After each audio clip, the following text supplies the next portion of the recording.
ఇక రాజధాని ప్రాంతంలో కారిడార్ల అభివృద్ధికి ప్రాధాన్యం ఉన్న ప్రాంతాన్ని కూడా నిర్ణయించారు. దీనికి గాను మొత్తం క్యాపిటల్ ఏరియాను 7 నోడ్లుగా విభజించారు. ఇందులో 8 పట్టణాలను పారిశ్రామిక కేంద్రాలుగా అభివృద్ధి చేయనున్నారు. వీటిలో హైదరాబాద్ మచిలీపట్నం మధ్య ప్రాంతం తొలి ప్రాధాన్యతగా ఉంది. ఈ మార్గంలో ఉన్న నందిగామ కారిడార్ ను ఫార్మా, బయోటిక్, ప్లాస్టిక్స్ ప్యాకేజింగ్ పరిశ్రమకు కేటాయించారు. గుడివాడ కారిడార్ ను గ్రీన్ ఇండస్ట్రీస్ కు వినియోగించాలని నిర్ణయించారు. ఇక వైజాగ్ చెన్నై హైవేపై ఉన్న ప్రాంతంలో గన్నవరం కారిడార్ ను ఐటీయేతర ఆధారిత పరిశ్రమలకు, ఎలక్ట్రానిక్స్, హార్డ్వేర్, ఆటోమేటివ్ రంగాలకు కేటాయించారు. ఏపీ అభివృద్ధిలో ఈ ప్రాంతం అత్యంత కీలకంగా మారనుంది. ఇక గుంటూరు కారిడార్ ను food processing, textiles, non metallic పరిశ్రమల కేంద్రంగా నిర్ణయించారు.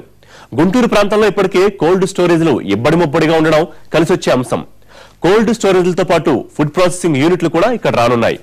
ఇక తెనాలి కేంద్రంగా లాజిస్టిక్స్ అండ్ ఎంటర్టైన్మెంట్ విభాగాన్ని అభివృద్ధి చేయనున్నారు.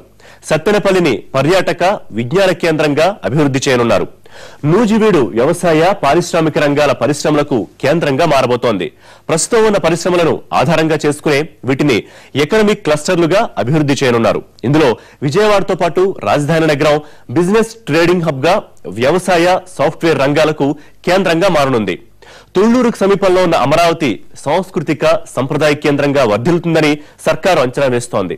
అమరావతిని కేంద్ర ప్రభుత్వం హెరిటేజ్ టౌన్ గా గుర్తించడంతో ఈ పట్టణ అభివృద్ధి భారం రాష్ట్ర ప్రభుత్వంపై పెద్దగా లేనట్టే.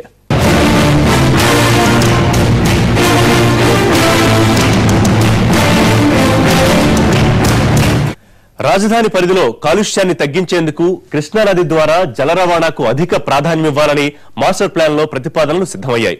కృష్ణానది ఉత్తర, దక్షిణ దశలను కనెక్ట్ చేస్తూ బకింగ్హామ్ కెనాల్ జలమార్గం పునరుద్ధరించాలని, దీన్ని వాడరేవు, నిజాంపట్నం పోర్టుతో కలపాలని ప్రభుత్వం భావిస్తోంది.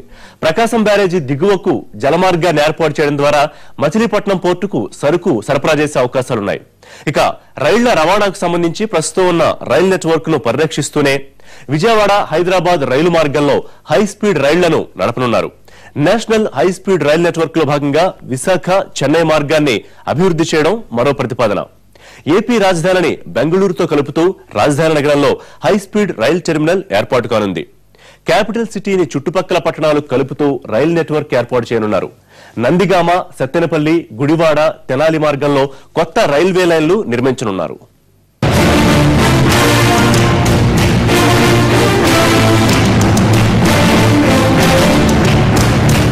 ఆంధ్రప్రదేశ్ ప్రస్తుతం ఉన్న ఆర్థిక పరిస్థితులను బట్టి చూస్తే ఈ మాస్టర్ ప్లాన్ అమలు చేయడం చాలా కష్టమైన, క్లిష్టమైన వ్యవహారం. అందుకే మాస్టర్ ప్లాన్ ను అమలు చేసేందుకు మాస్టర్ ప్రమోటర్ ను బిడ్డింగ్ ద్వారా ఆహ్వానిస్తోంది ఏపీ సర్కారు. పీపీపీ పద్ధతిలోనూ నిర్మాణాలు చేపట్టనుంది. కాగితాల మీద ఉన్న ప్రతిపాదనలు వాస్తవ రూపంలోకి రావాలంటే ప్రభుత్వం ప్రత్యేకంగా శ్రద్ధ పెట్టడంతో పాటు కోట్ల రూపాయల నిధులు సమీకరించాల్సి ఉంటుంది. రాజధాని నిర్మాణాన్ని ఏపీ ముఖ్యమంత్రి ప్రతిష్టాత్మకంగా తీసుకున్న నిధుల విషయంలో ఎదురయ్యే సమస్యల్ని అధిగమించడమే ఆయన ముందున్న అసలైన సవాల్.